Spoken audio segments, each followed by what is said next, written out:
and welcome back to my cozy corner of the internet. I'm Mayastar, and you're joining me now for another unscripted video. And today I've got notes for what we're going to talk about, so I'll just go over those so you have some idea of what we're going to cover today. First thing we're going to cover is the Ocean of Intuition Third Eye Activation course, which is currently on a special offer. And because it's related to intuition, I also would like to cover some questions regarding developing your skill in interpreting your intuitive promptings, and also look at some habits and techniques you can use to develop your intuition. And we'll also be looking at the chakra of the third eye and why we activate that and what the benefits of doing that are for somebody who is practicing energy healing. So the first thing we can say about the Ocean of Intuition Third Eye Activation is that it is helpful whatever your spiritual practice. You don't need to be practicing energy healing to work with this particular modality. It's designed to increase your sensitivity to the ethereal and help you to gain clarity so that you're able to decipher what you're actually experiencing. Now, one thing that I would point out straight away is that although we call it the third eye, it doesn't only see, it is your center of psychic perception.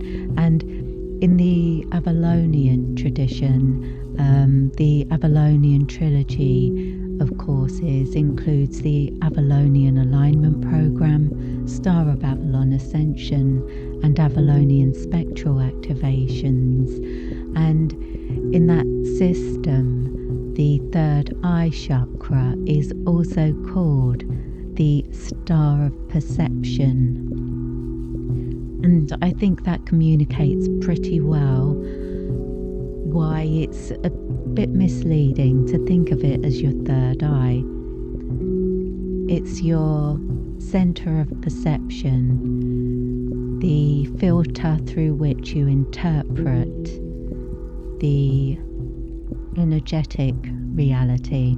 Now, you may not think of it as being a reality at this point, but if you work regularly with energy healing techniques, you soon realize that the energetic signature for everything you see is accessible in certain circumstances, in a certain level of consciousness. You're able to connect with it, and when you connect with it, you may not see it. It doesn't necessarily mean you'll see it, but you may feel it. Some people even hear it. I'm one of the people that sometimes hears energy, and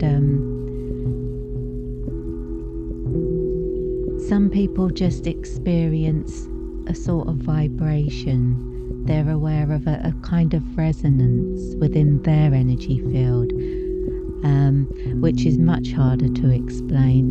It's more like a feeling or a vibe,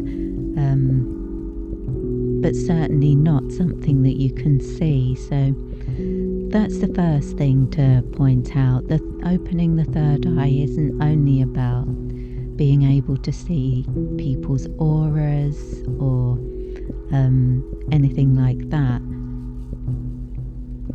It's also about being able to interpret symbols that come to you. Now, symbols will appear in dreams and visions sometimes, but they can also come to us in the real world. For example, when you see angel numbers, you look at the clock and it's 11:11, and you think, well, it's got to mean something. It doesn't necessarily always mean something, but if you're open to the fact that it could mean something, then your intuition is there to guide you to any possible meaning behind it. So the way I would like to explain that is the reality behind things is an energetic construct. The reality that we live in is a physical construct, but everything that we see physically represented is almost symbolic of the energetic reality. It's like a condensed version. It's like an anchor for that energy.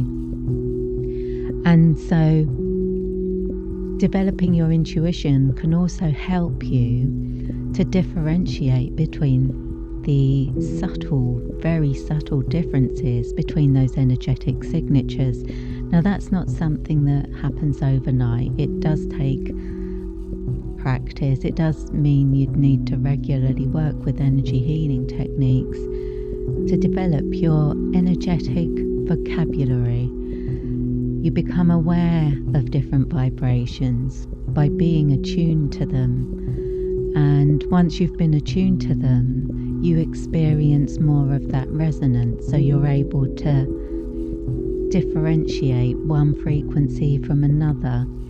And that can be important when you're practicing as a healer. For example, if you were using the ethereal crystals healing system, where you're working with different crystal energies, and when you're working with a system like that, it's helpful if you can differentiate between one crystal's energy and another crystal's energy, because when you can, that helps you to intuitively feel your way to the crystals that you need to work with in any particular session. So developing your intuition can support that kind of precision in your healing practice. I mean that when you're working with a system like ethereal crystals, at first you will begin working with it using the correspondences that are described in the course, so that you will know that this crystal can be used for this, that crystal can be used for that. But as time goes on, you will become more experienced in the specific energies of each crystal, and that will help you to be drawn to the right crystal for that situation at that time. And it's not always going to correspond with the suggestions in the manual. And I would always say your intuition is the superior guide. If you feel that, like, perhaps you might have a situation where you were feeling particularly emotional, a little bit frazzled around the edges, and reading the manual you thought, rose quartz, that's got to be the one. Rose quartz is the one that I'll work with to try to soothe the rough edges of my energy field right now. But then later on, having that experience with your intuition more finely tuned, you might think, oh no, I'm being guided towards a more grounding energy, like black tourmaline or something. Perhaps the actual problem isn't so much that I'm stressed, it's that I'm taking on external energy and I need to fortify my energy field. So, it's those sorts of things where it's only experience that will teach it to you. You can start off when you learn a new energy healing system, just following the instructions in the manual and learning the correspondences if that's appropriate for that course. But later on, as your intuition develops, you'll be able to fine-tune your practice. You'll be able to tune in to another person's energy, and your intuition will guide you to whatever's upset within the system, sort of thing. But this is a skill that you learn as you go along. It's not something you just suddenly have the ability to do. You've got to be patient with yourself, and you've got to be consistent in your practice, and these things will come.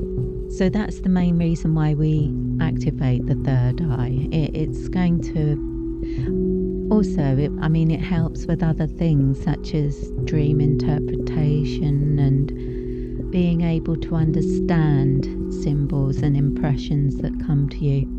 And that's another suggestion I have. If you want to develop your intuition, a very powerful way of doing that is to start writing things down, especially write about your spiritual sessions, whatever it is, whether it's meditation or energy healing, or simply contemplating energy work while you go for a walk or something like that. But if you keep a record of your experiences and your impressions, you're sending a message to your unconscious mind that you're actually paying attention to what's coming through. And that allows you to ground the perceptions. The important part is that you need to be able to ground in order to interpret the impressions you're receiving, because those impressions can be very vague and very ephemeral and ethereal and just extremely subtle. So you need to be able to sort of condense it in a way in order to interpret it. And that's something that's what the third eye allows you to do. It allows you to increase your perception by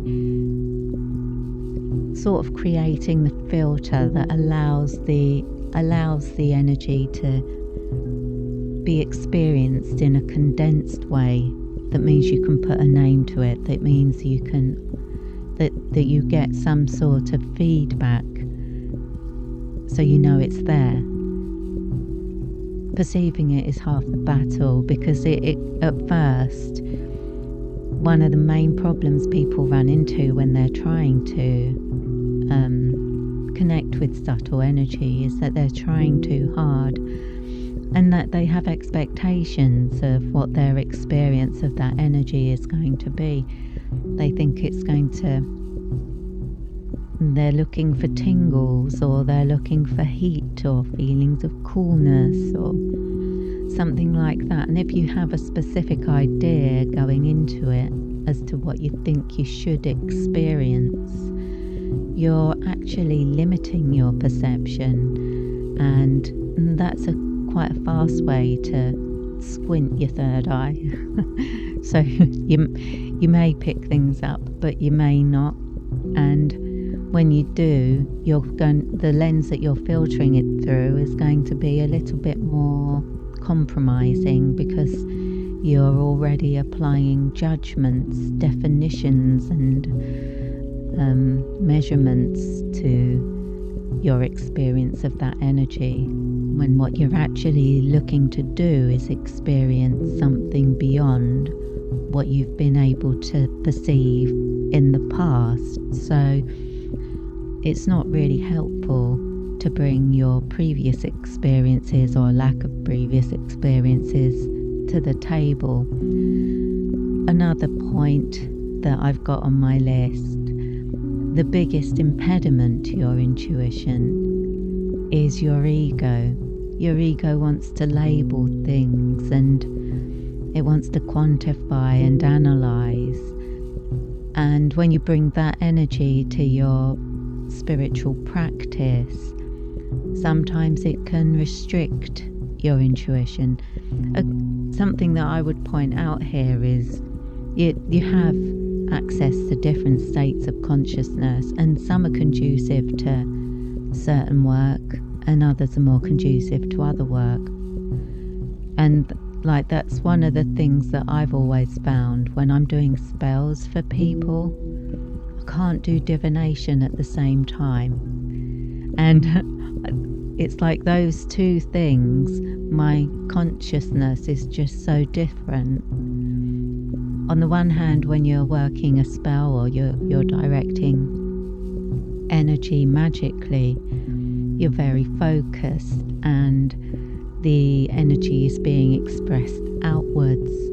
Whereas when you're using a divination technique, you're more receptive and you're drawing it towards yourself. So those two things are different techniques, but they require different levels of consciousness, and well, for me, they require different levels of consciousness, access to different states, and that where my perception is different from one thing to another, so I can't do them both at the same time. Or that's just one of those things where you learn as you go along that it's best to handle those two sessions separately. But that's something you'll have to learn for yourself as well. I mean, it may be different for you, so experiment, keep a note of your experiment so that you're sending that message to your unconscious mind that you're receptive to the messages, you're receptive to the communications. Please send more, and that will help. Let me see, what else have we got here? Oh yeah, here's an idea that I've had that I thought people may like this idea, but I'm not sure because it's a little bit woo-woo for some people, I'm sure. But I put here, why working with the ocean of intuition, third eye activation at the full moon is a good idea. And the reason is, one of the techniques discussed and explored in the course manual is called scrying, and this is what people do with crystal balls, where you're gazing at it and you're using that to activate your third eye. You're using that to achieve the state of consciousness where you're receptive and you're able to draw the energy towards you and perceive it. So this technique of scrying doesn't require a crystal ball. If you prefer a crystal ball, then that can be expensive. They're usually pretty small, although no, you get some that are pretty much just glass, so those ones are cheap, I'm sure. But it depends whether that's something you feel would help you. But you don't need to. The simplest way to learn scrying is to get a bowl, put water in it, and put a coin in the bottom, and then gaze into that in very low light. And I recommend using a dark coloured bowl because that can help you to almost feel like you're gazing into a deep pool of water.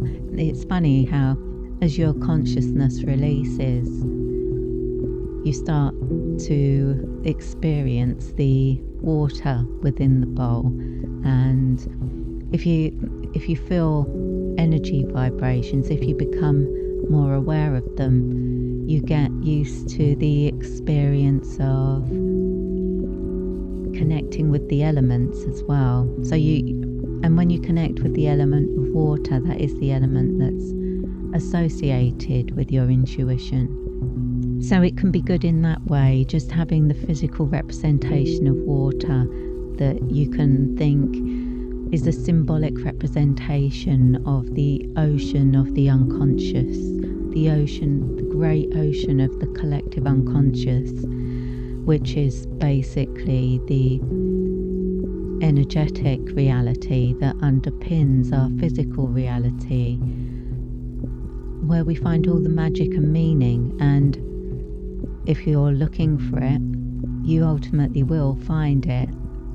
But don't be looking for it with judgments. Don't be looking for it having already decided what you're going to find, because that will limit what you do find, and it may block you from realizing what's really there.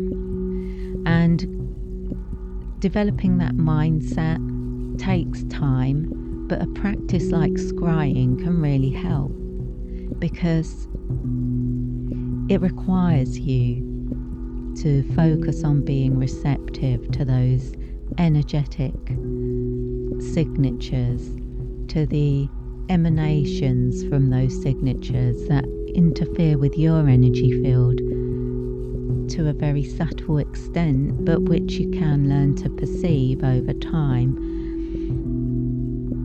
And I recommend working with this technique at the full moon, because the full moon also represents the clearing. It brings light into the darkness, so it clears away the shadows and helps you to find some clarity. So symbolically, that's a good time for you to work on developing your intuition.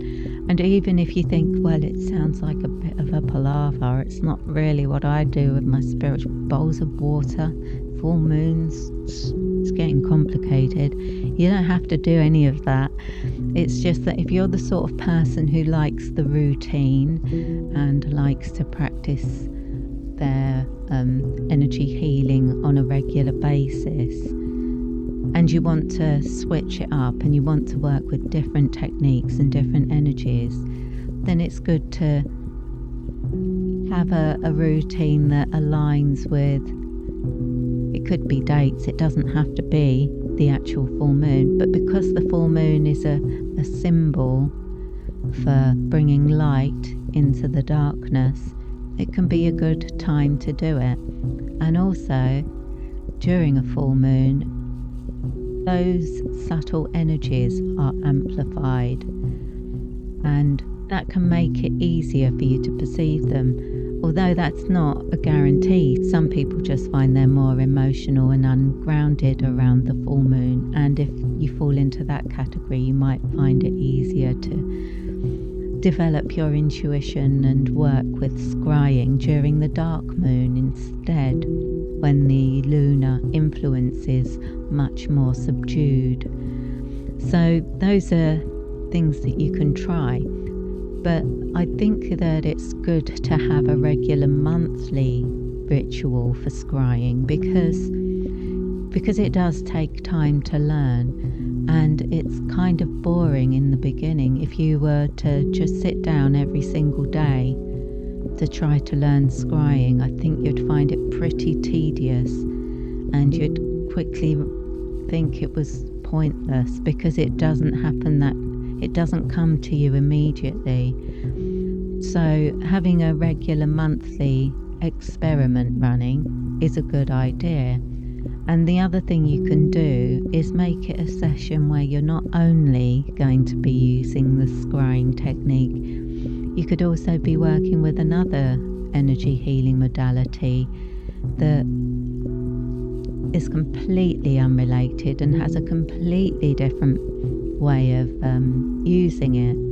Like, well, we mentioned the Avalonian system. You could work with the Avalonian system as part of your monthly ritual, which it involves activating the 9 energy centers from the Earth Star center up to the Soul Star center, which is above your head.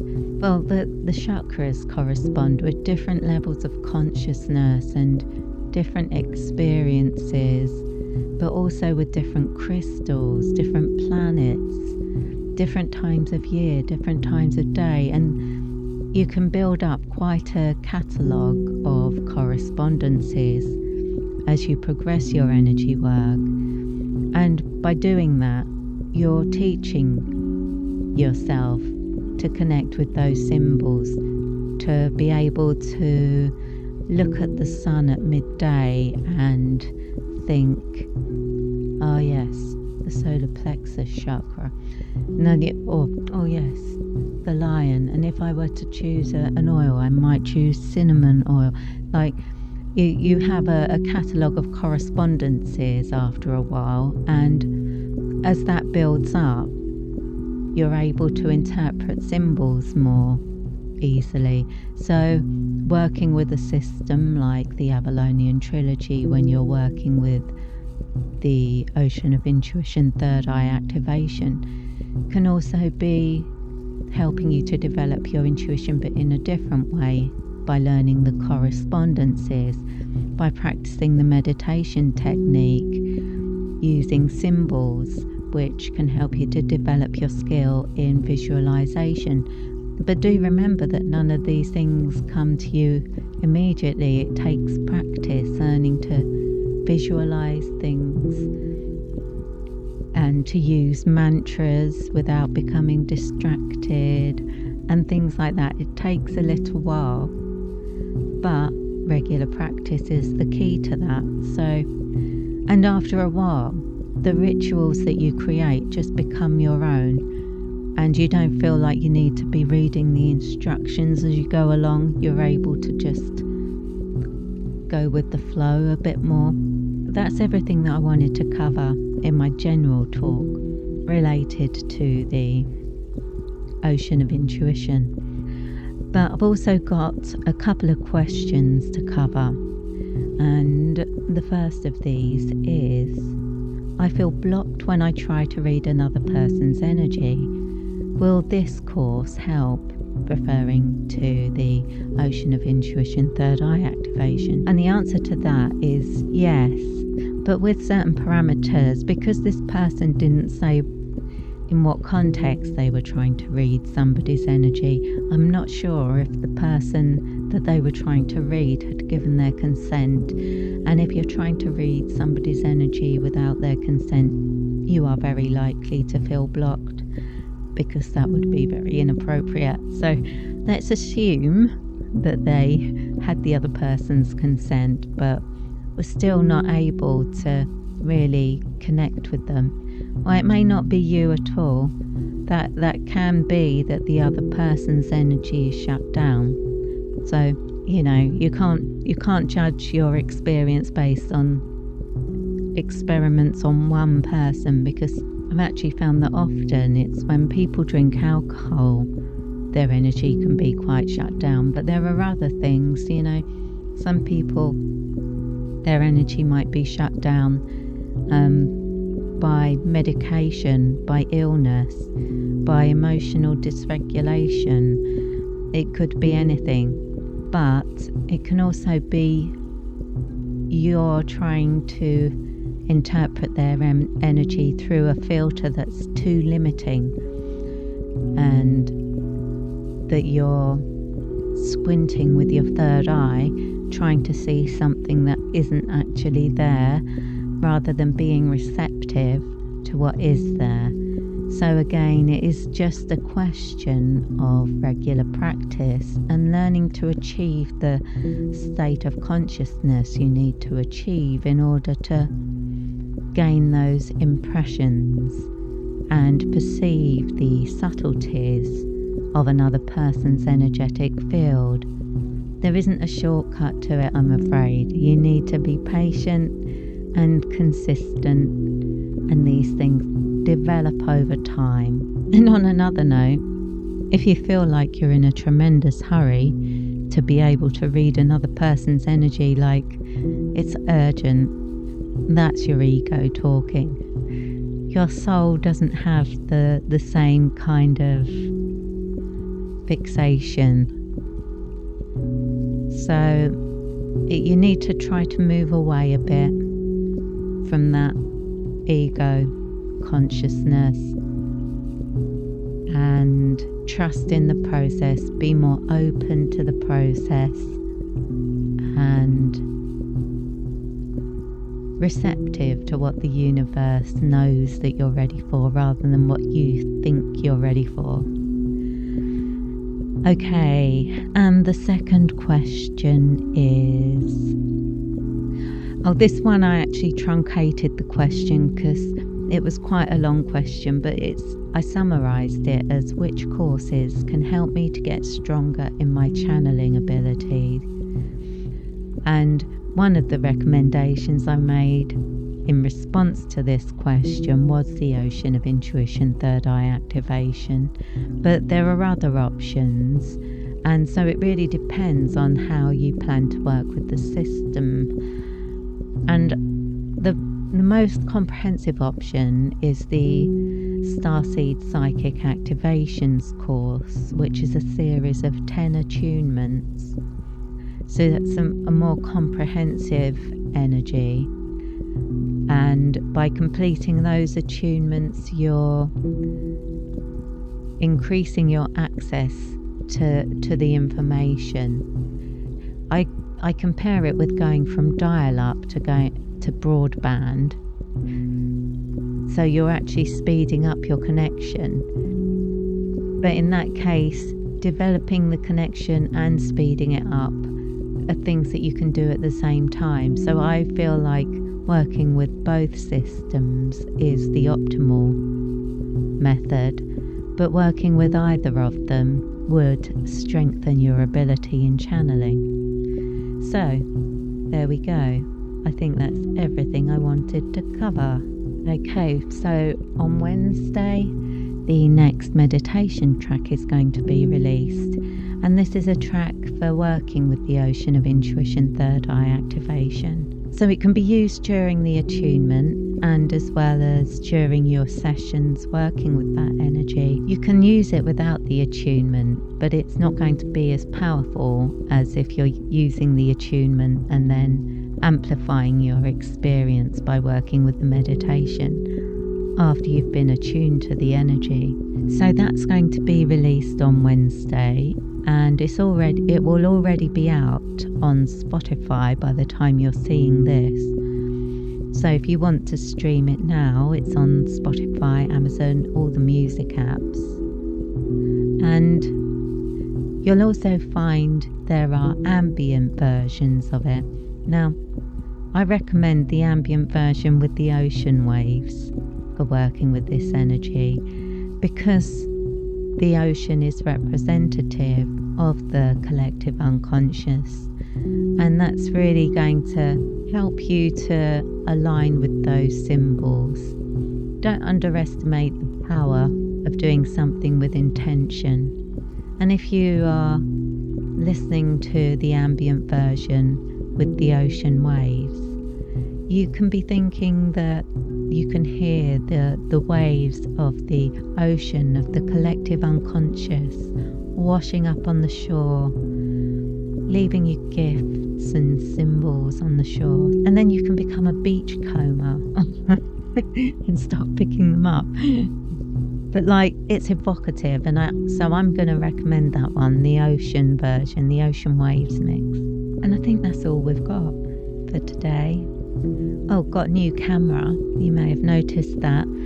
The first video in this style I recorded just on the webcam, but it was pretty diabolical. I hope you thought it was just deliberate and created that way for the aesthetics. Whereas this time it actually is, because I've got a decent camera, and the final result is going to be the filters that I choose to apply, and I'm going to apply the filters that I used to use for the old Whispering Witch videos, so it should look quite pretty and whimsical, and I hope you'll enjoy that. But that's everything that we've got to cover for today, and I hope you all have a good week. I hope you enjoy the meditation. If you take the Special Offer course, I hope you enjoy that too. And I'll be putting out live streams every day this week with looped versions of upcoming meditations, so keep an eye out for those. And if you're not already subscribed, do that. That would be great. And I'm hoping I'll see you again in a week. So in the meantime, I wish you peace, prosperity, and progress in all you do. with blessings.